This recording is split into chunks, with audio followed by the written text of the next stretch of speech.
And Jonathan, thank you with Fox. And good morning. Good morning, New Hampshire. Good morning, Maine. Good morning, New England. Good morning, worldwide. Hey, Alexa. Hey, Google, play the pulse of an HR poll question to get things going this morning. Has to do with Jonathan's update on X at the pulse of an H. Do you think the U.S. blockade on the strait, blocking a majority of those ships, but obviously not all, will work? And we'll tell you what the president's thinking is in a moment. Yes or no? J-Dog, results from yesterday. I think the stiffer DUI, DWI penalties in New Hampshire, especially if you don't take a sobriety test in the field, if stopped, are good or bad? Or no votes. No votes at all? No votes at all. That's never happened. That's never happened. Interesting. Very interesting. No opinion. I guess that was a dry one. All right. We have a great guest to start, but let me go back a moment and just set the stage a little bit. You know, I would like to talk about some other stuff locally, and we'll get to that at the State House. We'll get to that economically and just, what's going on here. But all things still, looking at what is now a mess in the Strait of Hormuz. It's clear to me, and we'll see if our first guest this morning live, and she has a great perspective on a lot of things we can talk about, agrees. But it seems that President Trump, is being told from sources that we probably don't have, I don't know, we don't have access to everything, but it appears the NSA, CIA, Joint Chiefs, someone's telling the president, I think, that continue this blockade and we'll just cripple them financially and it will work. And I think that's what's going on. But obviously no one's really telling the Islamic Revolutionary Guard, the military or the Navy, to stand down, and they're causing a mess with these small gunboats and what they have on them in and out. And they got a couple of tankers. Oh, great. Here we go. A mess. And we'll come back to all of the above. Let me switch gears and bring in our first guest. Good morning, and good morning, New Hampshire. Good morning, New England and beyond. Dr. Nan Hayworth is a former U.S. representative, member of Congress, back when things were a little more normal. I'll come back to that and get her opinion on that. She's also Independent Women's Forum Board of Directors, and she's a great person talking about a lot of things, including Conserve America Board of Directors. She's the chairman, and she can speak on a lot of things, from the economy to foreign policy to Congress. Good morning, Dr. Nan. How are you?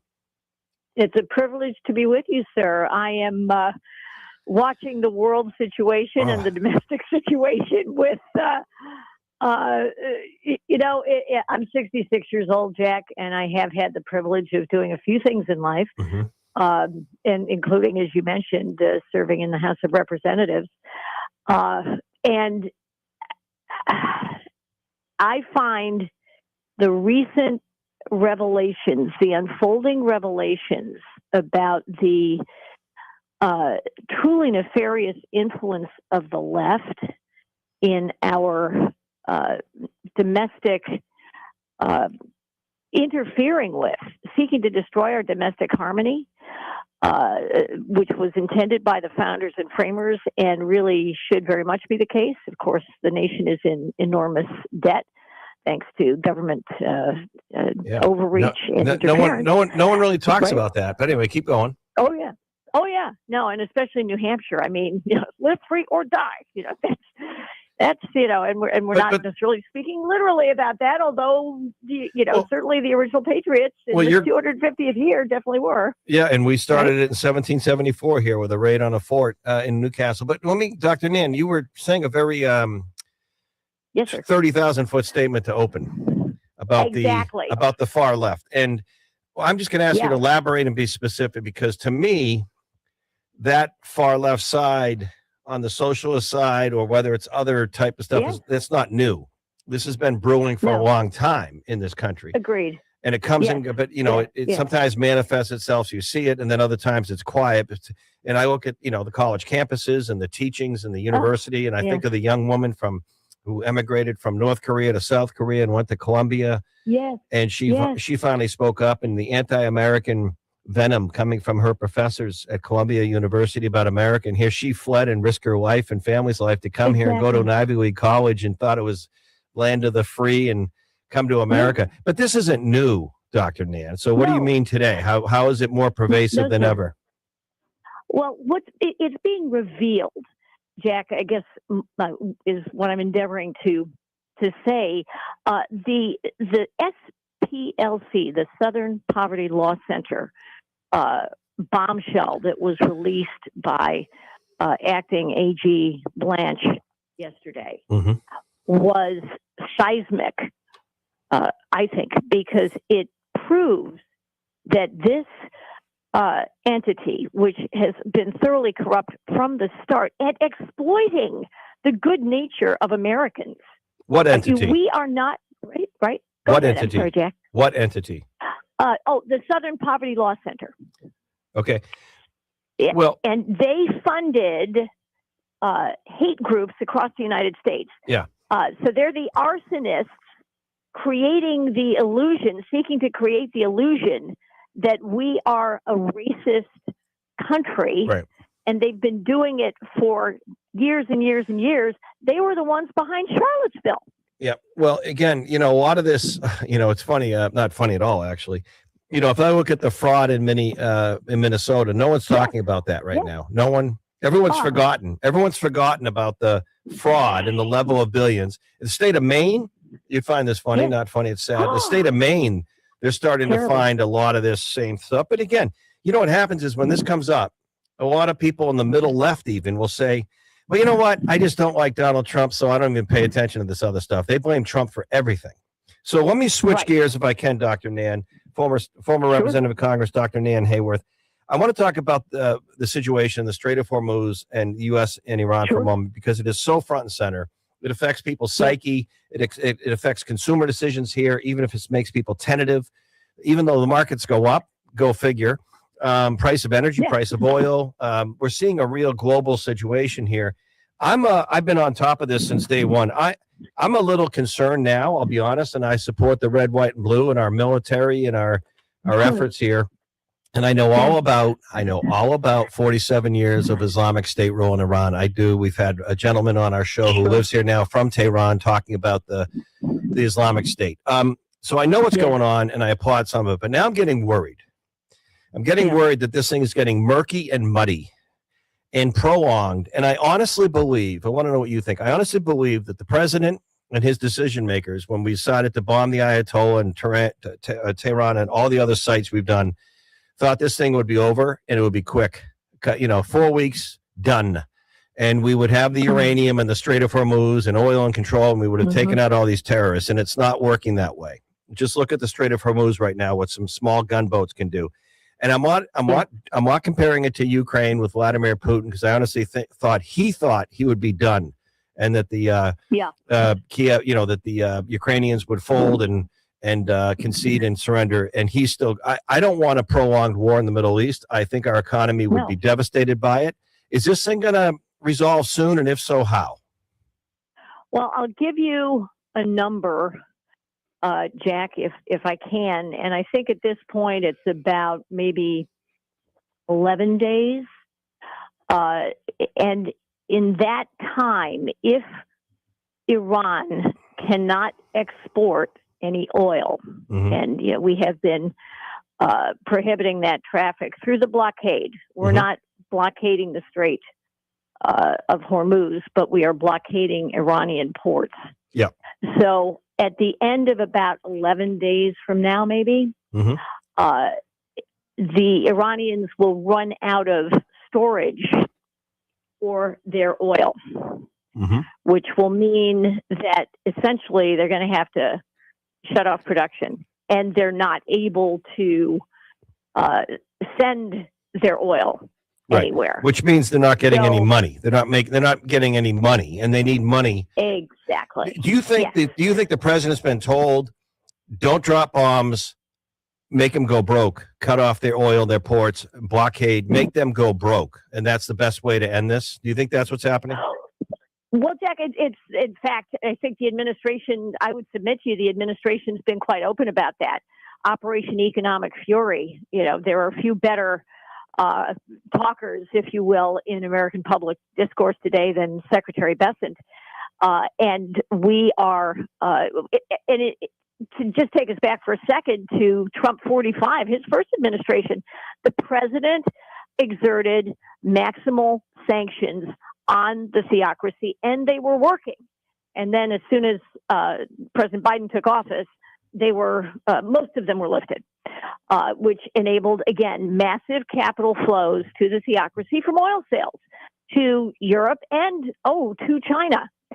So what Secretary Bessent has described is that we are exerting pressure not only economically on the theocracy itself, such as may remain. Obviously, there are remnants of that radical government, and that's part of the challenge, but also on their clients, and including, of course, conspicuously China. So one of the wild cards, as we've heard in the past couple of days, is China. How much aid are they seeking to provide to Iran? The president said yesterday that they were trying to sounded as though they were trying to send Iran some weapons to use against us.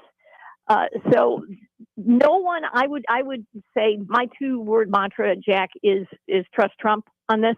No one, no administration, no team, including Secretaries Bessent and Rubio and Hegseth. Yeah. And of course, our magnificent armed forces knows more. Our intel community, they know more than I do. Obviously, well, yes, they know more than we, the public, do. But I don't think President Trump, number one, truly deplores the loss of life, deplores war, does not want to lose, and I think they understood a range of scenarios here and a range of timing.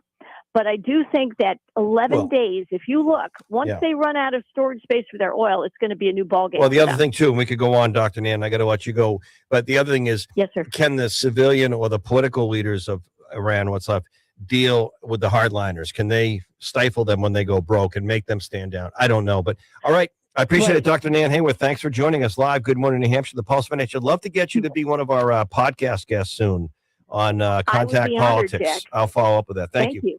All right, when we return, a former U.S. ambassador, his thoughts on global politics and more on the Pulse of an Age. It's J-Dog of the Playback.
Now, back to Jack on the Pulse of New Hampshire. All right, welcome back. I want to bring on the show now and welcome back as we get going on a Wednesday here. A little bit of rain coming, and then tomorrow some warmer temps. Finally, it's been a little cool. Should be in the 60s tomorrow.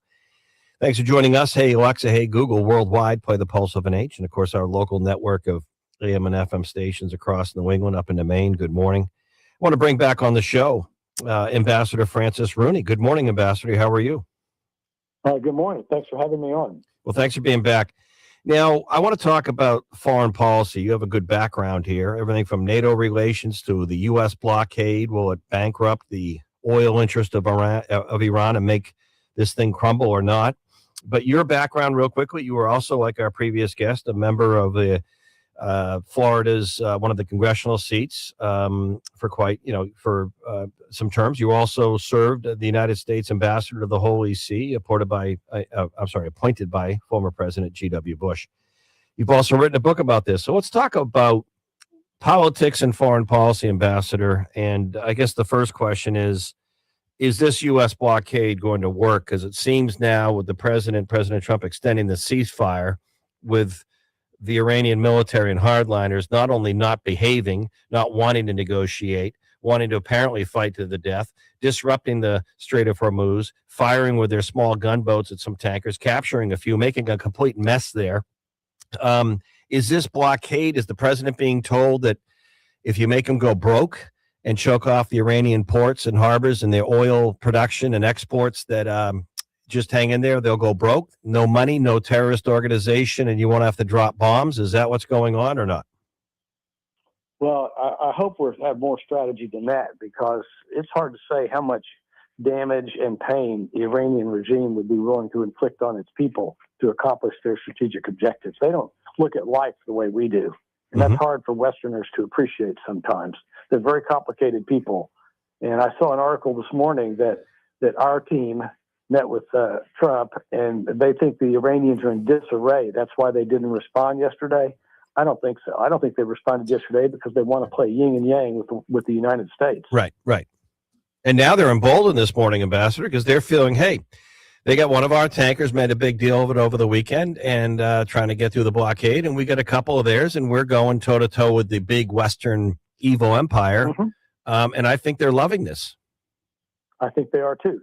And I think the Revolutionary Guards run in the country. Yes, I agree. And they're the hardcore of the hardcore. And we've had a retired fighter pilot, Tim Hafner, on our show from Durham, New Hampshire, great fighter pilot, and he says that clearly the military's taken over. And he said the problem is, and you're seeing it in the Strait of Hormuz, and you know this, Ambassador Rooney, you can wipe out 90% of their military, the Navy, but if they have 10%, and surface-to-air stuff and AK-47s, they can do a heck of a mess. Hey, Ambassador, if you would indulge me, we have, and I'm going to keep you live because I'm going to come back to you, former Ambassador Francis Rooney.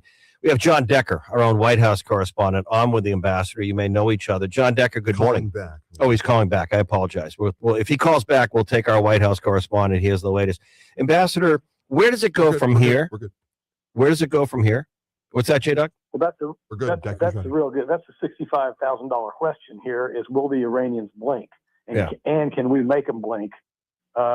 We've gotten into something that we might have bitten off more than we can chew, and if they're willing to subject their people to a lot of pain to avoid giving up their nukes and keep taking ships, Trump's going to have no choice but to come back and attack them again. Yeah, I almost sense that. John Decker is with us, our White House correspondent. You're on with former Ambassador Francis Rooney. Good morning, John. Hey, good morning, and good morning to you, Ambassador. Good to be with you today. A lot going on.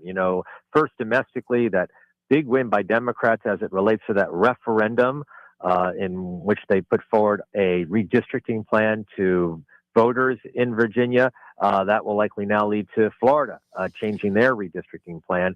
And then, of course, we're always focused on what the next steps are as it relates to the war in Iran. There is an indefinite ceasefire that is now in place.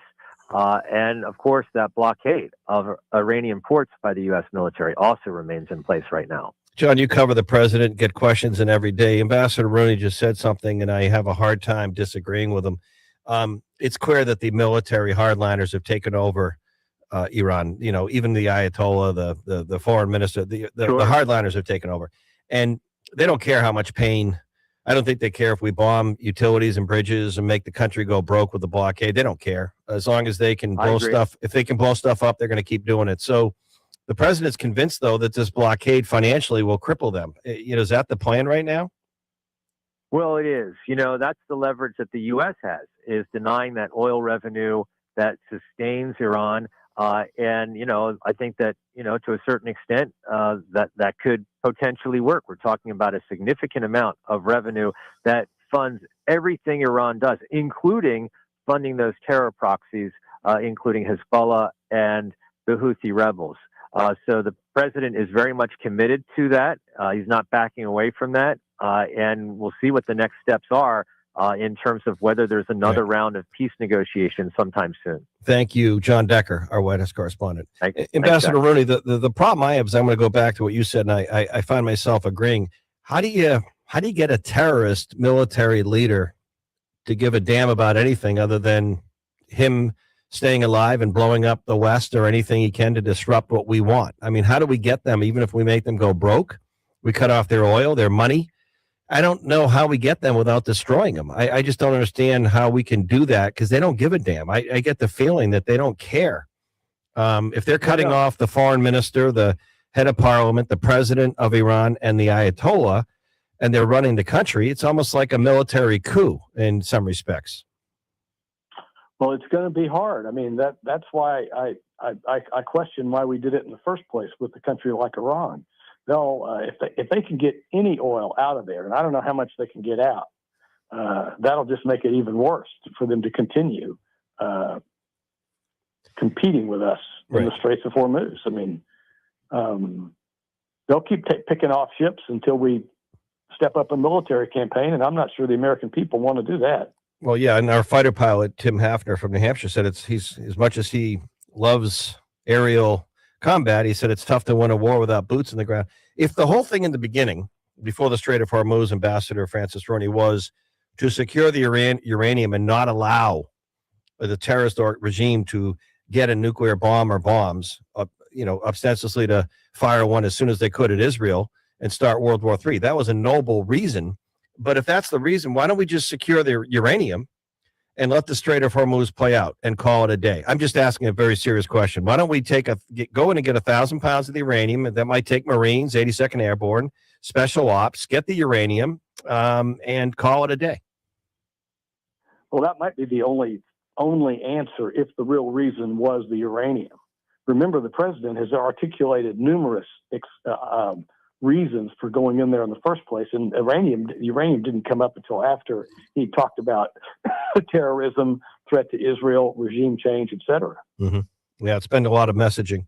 Ambassador Rooney, I appreciate it. Any new books on the horizon? No, I'm still selling the Global Vatican a lot, especially when there's a new crop of European ambassadors on the State Department reading list, and now with the new American Pope, I've had a resurgence in sales. I have to ask you, because you opened the door. Say the book again, please. The Global Vatican. The Global Vatican. Available everywhere. Okay, Ambassador Rooney, this is a tough one to end on. Well, it's not, people forget, they have short memories. It's not the first time this president has tangled with a pope verbally on policy. Pope Francis, I think, 2016, the wall between us and Mexico, and the Pope questioning Donald Trump, then his Christianity, the president firing back. I can go back to when the Vatican was maybe political during World War II. There were allegations, you were the ambassador there, not me, that the Pope and the Vatican might have been more concerned with appeasing Hitler and the Nazis than supporting the Allies. So there's always been some politics, let's be honest, between the Pope and an American president. But now we have an American Pope and we have an American president, and they've exchanged some volleys verbally. What's your 30-second take on Pope Leo and the president? Yeah, the last sovereign leader to publicly attack a pope was Joseph Stalin till Trump. I think it was a mistake.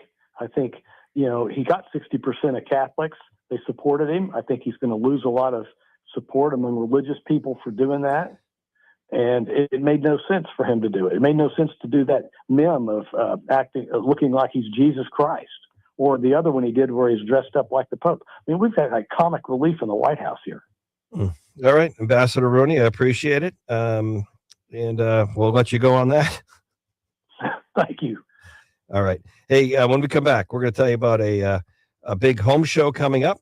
Bob Jackman making a cameo with the LaValley's team, and that's coming up. It's a big stuff, and it's time of year. A lot of people are focusing on their homes, and we'll have a lot more going on, but a lot of politics to get to today. We'll also have some state house check-ins today. Hey, Google. Hey, Alexa, play the Pulse of an H. Jack Heath, J-Dog on the boards. Back in a moment. 107.7.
Generation of journalists are taught to do it right. Now back to Jack Heath on the Pulse of New Hampshire.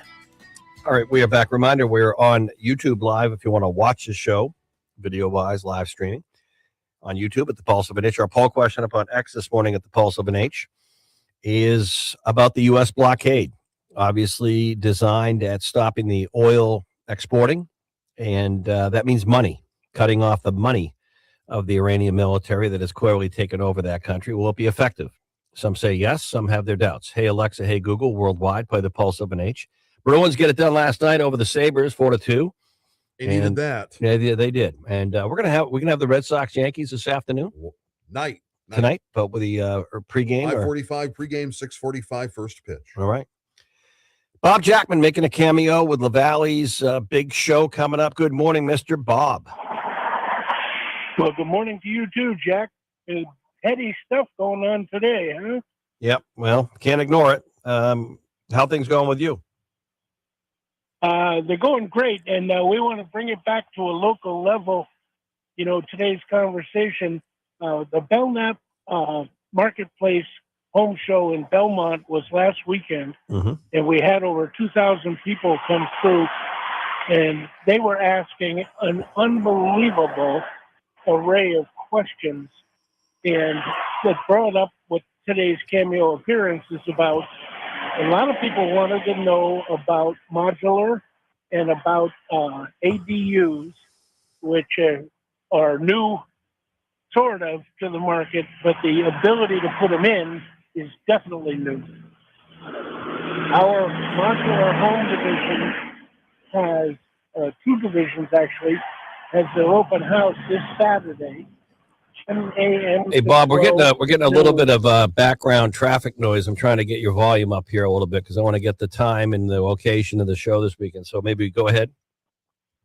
Yeah, it is in Claremont at Twistback Road, and the easiest thing to do is to Google search it, of course, and it's Preferred Building Systems. Noon is the end, 10 is the beginning, 10 a.m. You just need to call ahead and tell them you're coming. They're just trying to make room. And the easiest thing to do, again, you go on the website and look at the phone numbers, but I can give you one right now, and that's 888-756-3946, and you're asking for Sherry Hurd, or just say you want to make a reservation for the show. They will have 3 people there. Not only will you get a tour of the plant, but they'll have a person from Salem 5 Mortgage. They'll have, and he's Mark Rapoli, and Kevin McClary Sr. from Craft Made Cabinetry. Everybody wants to know about the kitchens. Oh, yeah. And then Chris from Matthews Brothers Windows, and both in kitchens and windows. This is something that even 5 years ago, your options were probably half of what they are now. So you really need to talk to somebody, tell them what you're looking for, and let them show you what A, B, and C choices would be, and then you make up your mind. Are you finding at your locations in these shows that people are fired up and they are going forward on projects and things for the home? They are, and you know what? It's almost like they're trying to hide how excited they are about being able to do something for their own home.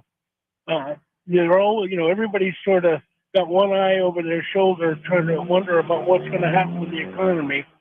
But I got to tell you, what we're seeing is people are moving and they're doing what they want to get done. Yep. All right. Good stuff, Bob. Thank you for the update. So again, this Claremont this Saturday? Yes, it is. All right. And you can just go on our website and find it. Just go on lavalleys.com, scroll down and click on the word solo, and it'll show you a 2-minute video of a single box house that could be an ADU. And it'll give you an idea what's going on, and it'll also link you right to PBS, and you can call right from there. All right. Thank you, Bob. Bob Jackman. Thank you, Bob.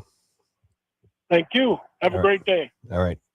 We'll come back on some of the economic stuff. Of course, there are things happening at the State House. We'll keep you updated on that as well as we get going on this. What do I almost have to stop and think? We're midway point through the week, Wednesday. And looking at some rain coming in, I guess about 11 today, J-Dog, some showers. And then tomorrow, finally, I just can't believe I'm saying finally, we're going to be getting into some of the warmer, like when I say warmer, like 60s type temperature, and it is welcome. One story real quickly that our first guest, Dr. Nan Hayworth, live, talked about on the show, and I just haven't, maybe I missed it with all the stuff going on. The Southern Poverty Law Center. Southern Poverty Law Center. What does that name, kind of transfer to you when you hear it? Southern Poverty Law Center. One would think it's a organization that is meant to help people. If we can just hold John, I forgot he's calling in on a great cause here, J-Doc, to the next, after the break here, because I won't have time to get to Executive Counselor John Stephen. It's a great message on health coming up. But the Southern Poverty Law Center was indicted yesterday on federal fraud charges. And when you hear the name Southern Poverty Law Center, if you're donating to that, one would think it's about justice and equity and decency and helping people, especially those who may not be as affluent. That's what I would think the Southern Poverty Law Center would connote or mean to me, right? But they were indicted. Listen to this. They were charged with improperly raising millions of dollars from donors to secretly pay leaders of organizations or groups like the Ku Klux Klan and other hate groups for inside information to entice racial divide in the South in America. The Justice Department alleges a civil rights group defrauded donors by using their money to fund the very extremism it claimed to be fighting. They dished out millions of dollars to people like the Ku Klux Klan and others to go have racial riots and cause violence and hurt people. Wow. Wow. So their goal was to further divide America, maybe destroy America by fueling racism, and you're the group that's supposed to be opposing extremism. Wow. Kind of a big story. Did you hear about it? Kind of a big story. Did you hear about it? I'm sorry, one more time. Kind of a big story. Did you hear about it? Charlottesville, all these things that have happened, people getting mad, one race, one class versus another, class warfare, race warfare. And apparently, according to the Justice Department, allegedly the group Southern Poverty Law Center that was set up to fight extremism, to fight racism, was funding it. Now, why would they do that? Why would they do that? Some commentary, 603-228-2080. Yesterday, I'll come back to this in the next hour. I was talking about colleges, four-year universities really having a tough time with declining student enrollments. What does that mean for universities right here at home? We're going to take a break, though. When we come back, we're going to hear from one of our executive counselors talking about a cry for supporting a good health initiative. John Stephen on deck. Hey, Alexa, Google, play the Pulse of an H. Back in a moment. This is the Pulse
New Hampshire.